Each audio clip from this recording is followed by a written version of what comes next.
¿qué tal? Muy buenos días, tardes o noches. Mi nombre es Claudia Castillo y en esta ocasión voy a hacer una presentación visual respecto a la materia de Fisiopatología Aplicada 1 de la Universidad Abierta y a Distancia de México. Y específicamente nos vamos a concentrar en el tema de la obesidad y desnutrición. Vamos a hacer una breve caracterización de ambas patologías para poder comprenderlas un poquito más. Perfecto. Entonces vamos a empezar con el tema de la obesidad.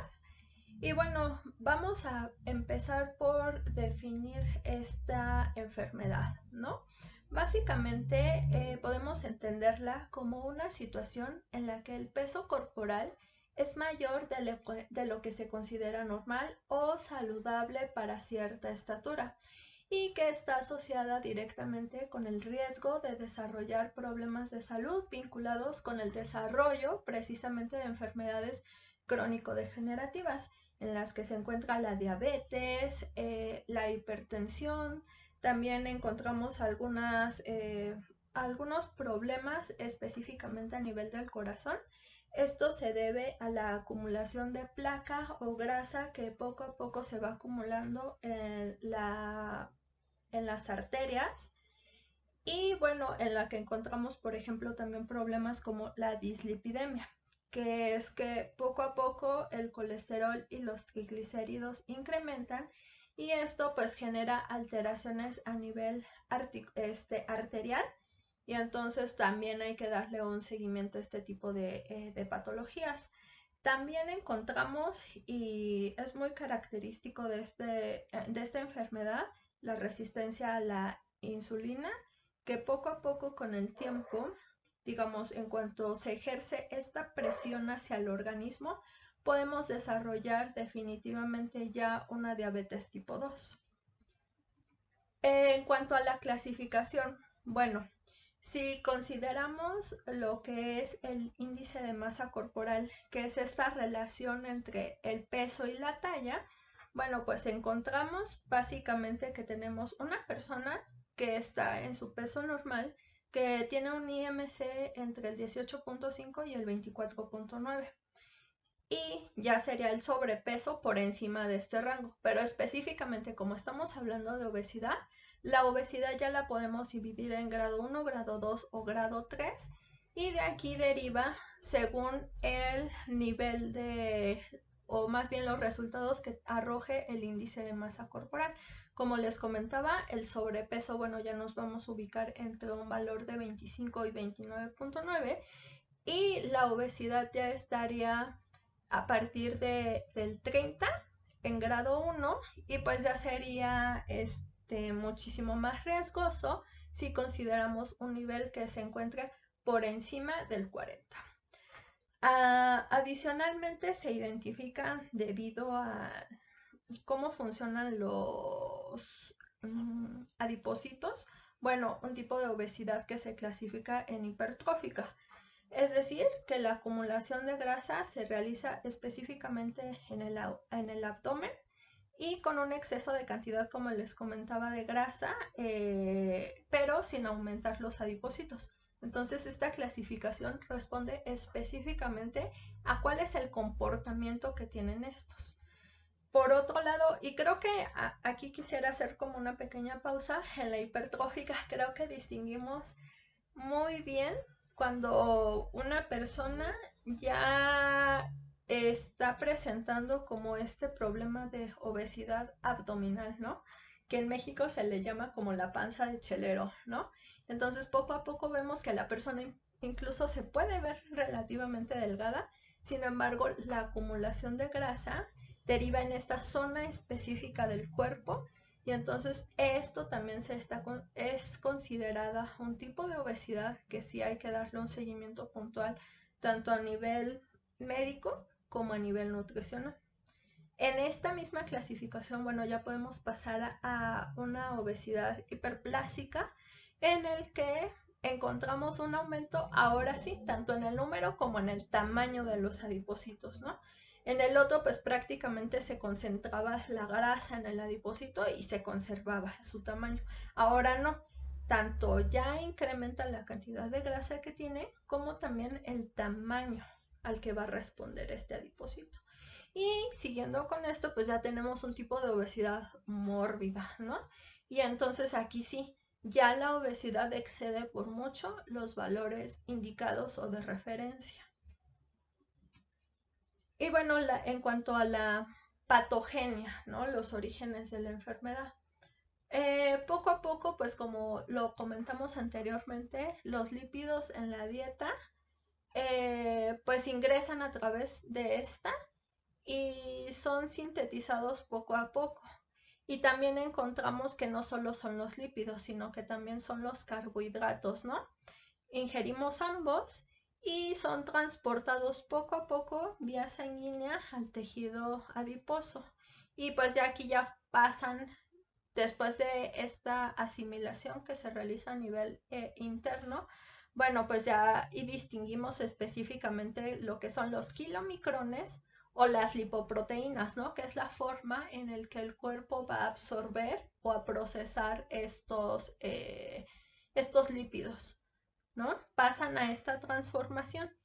Y aparte de que ya tenemos los kilomicrones y los lipoproteínas, ¿y por qué pasa esto? Porque cuando se ingieren los lípidos o los carbohidratos, necesariamente en algún punto van a tener que transformarse los dos en grasas. Pero para que el cuerpo las pueda asimilar, necesitan ir acompañadas, y aquí me falta una R, de lo que sería la proteína, porque mientras la grasa por sí misma sea transportada al cuerpo, o sea, no se va a poder sintetizar. Necesariamente tiene que ir acompañado para que el cuerpo pueda irla asimilando. Y de la misma forma, pues encontramos lo que son los triglicéridos, que estas son las partículas que se introducen ya al adipocito y los ácidos grasos para que se almacenen, ¿no? Que poco a poco es lo que va a producir pues este aumento del tejido graso. Entonces, ¿esto por qué pasa?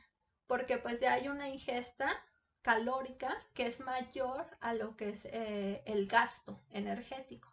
Entonces, poco a poco, pues, precisamente por pues este proceso, pues ya se va a ir produciendo el grado de obesidad. Y bueno, poco a poco igual la acumulación de grasa va a generar la hipertrofia del adipocito, es decir, poco a poco ahora sí va a aumentar el tamaño. Y entonces, cuando ya alcanza su nivel máximo porque ya absorbió la grasa que tenía que absorber, entonces ahora sí vamos a tener que hacer un aumento de los mismos, se van a duplicar, se van a incrementar y pues esto ya nos va a generar lo que vimos hace rato, que es el proceso de hiperplasia. Ya no solo son tanto el número, sino también el tamaño del adipocito va a ir incrementando. En cuanto a la sintomatología, que es la semiología, bueno, ya distinguimos lo que son xantomas, y muchas veces es esto como que la grasa se acumula debajo de la piel. Entonces ya no es como un granito que tenemos, como una espinilla, un barrito, sino que no. Definitivamente la acumulación de grasa ya se realiza debajo de la piel y pueden hacer algún esfuerzo por tratar de sacarlo, pero ya no va a salir. Ya sea que poco a poco disminuya o que incluso sí se tenga que hacer una intervención para poder retirar este exceso de grasa debajo de la piel. También tenemos los soplos carotideos, o que van a ser poco a poco los silbidos, ¿no? Que cuando hacen una exploración física con el estetoscopio, pues se va a escuchar algún sonido alterado. En esta misma línea, y creo que es muy clásico también de cuando una persona ya tiene diabetes, pues va a empezar a ver alteraciones visuales. Incluso puede ver una alteración en el ojo, que va a ser poco a poco esta acumulación de grasa o de plaquita alrededor del ojito. Entonces también se va a notar de esta forma. Obviamente, pues la distribución va a ser o androide o ginecoide, que es más que nada la ginecoide, el cuerpo de pera de la mujer. Y el cuerpo androide es algo más característico de la acumulación de grasa que se realiza en el hombre, ¿no? Como este cuerpo del hombre, por su parte que es la manzana, y por el otro lado la ginecoide o de pera, que ya va a ser característica de la mujer. En cuanto a los niveles de, más bien los resultados en la presión arterial van a incrementarse y bueno, ya vamos a ver un proceso de hipertensión en el que ya encontramos presiones por arriba de 130 a 90. La poliuria, que es igual muy característico de la diabetes, pues es ganas constantes de orinar, que es esto como resultado de la resistencia a la insulina. También obviamente vamos a encontrar polidipsia, que es sed constante, y polifagia, que es como que ganas muy seguidas o frecuentes de querer comer algo. Obviamente debilidad, pérdida rápida o marcada de peso en algunos casos, o sea, puede ser pierdo peso y prácticamente de inmediato vuelvo a aumentarlo. Alteraciones sensoriales y presencia de infecciones también es característico. Y bueno, palpitaciones, taquicardia, sudoración, palidez y vértigo aún sin realizar algún esfuerzo físico. En cuanto a la etiología, ¿no? Las causas de la enfermedad, bueno, pues encontramos tanto factores genéticos, endocrinos, tisulares, metabólicos y obviamente en un contexto más amplio y muchísimo más social, pues ya encontramos que también el entorno es un factor determinante porque condiciona de cierta forma tanto la disponibilidad de los alimentos como su calidad, ¿no? Y bueno, si hablamos como rápidamente de estos, pues entre los factores genéticos se ha demostrado que sí específicamente es algunos genes pues condicionan el nivel de apetito, cuál es la termogénesis o el gasto energético para mantener las funciones vitales que realiza el cuerpo y como algunos factores del metabolismo que están directamente vinculados con factores endocrinos, ¿no? Puede haber alguna alteración a nivel tiroidea, por ejemplo, que esté afectando el comportamiento del gasto energético. Muy bien. Y bueno, ahora ya que caracterizamos a grandes rasgos qué es lo que pasa con este problema de la obesidad, ahora vamos a pasar a lo que es la desnutrición y vamos a entenderla un poco. Bueno, igual que en el otro caso, la desnutrición podemos entenderla como un estado agudo o crónico de subalimentación. Aquí sería subalimentación. Aquí está. Vamos a dejarla como hasta abajo.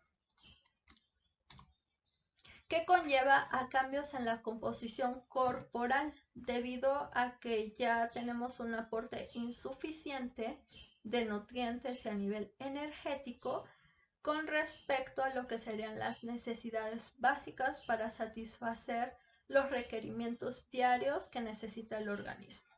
Entonces, como consecuencia vamos a ver que se producen alteraciones tanto en el tejido graso como muscular, es decir, no solo voy a perder la grasita que tengo adentro del cuerpo, sino también ya voy a empezar a ver un proceso catabólico a nivel del músculo. Poco a poco se va a ir desgastando, lo voy a ir perdiendo. Y pues obviamente esto genera alteraciones en lo que sería la respuesta normal del organismo y pues vamos a ser muchísimo más susceptibles al desarrollo de enfermedades. Bueno, y la clasificación. Aquí sí ya encontramos algunos criterios de importancia y vamos a irlos desglosando uno por uno. El primero es que puede ser respecto a su origen, es decir, primaria o secundaria. A nivel primario, pues podemos identificarlo como cuando pasó la Primera y la Segunda Guerra Mundial en Alemania.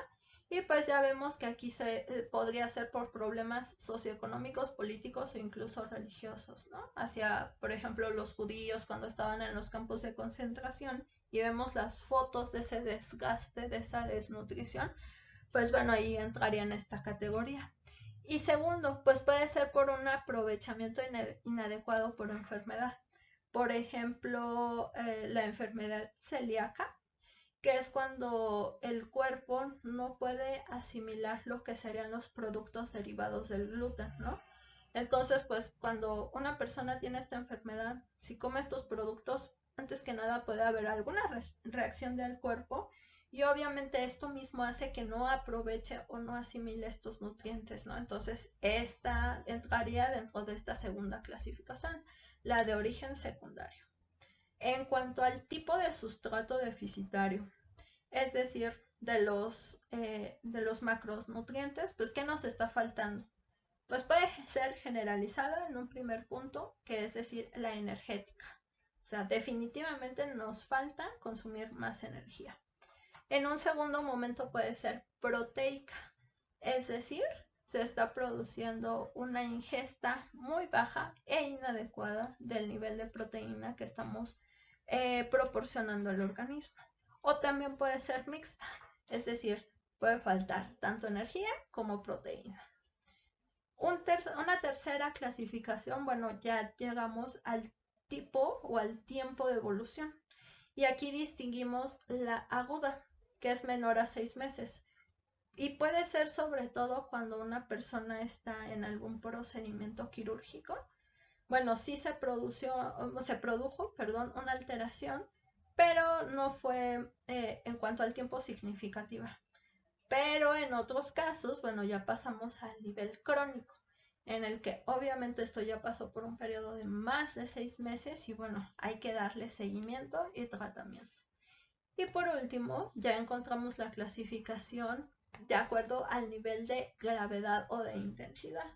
Puede ser leve, con ligeros cambios, tanto en la masa grasa como en la muscular, moderada, y entonces aquí sí, ya vemos una baja en el requerimiento energético, estamos por alrededor del 75%, y bueno, aquí esto se presenta por más de 7 días. Y obviamente va a haber una pérdida de peso que no es tan significativa de entre el 1 y el 2% por semana.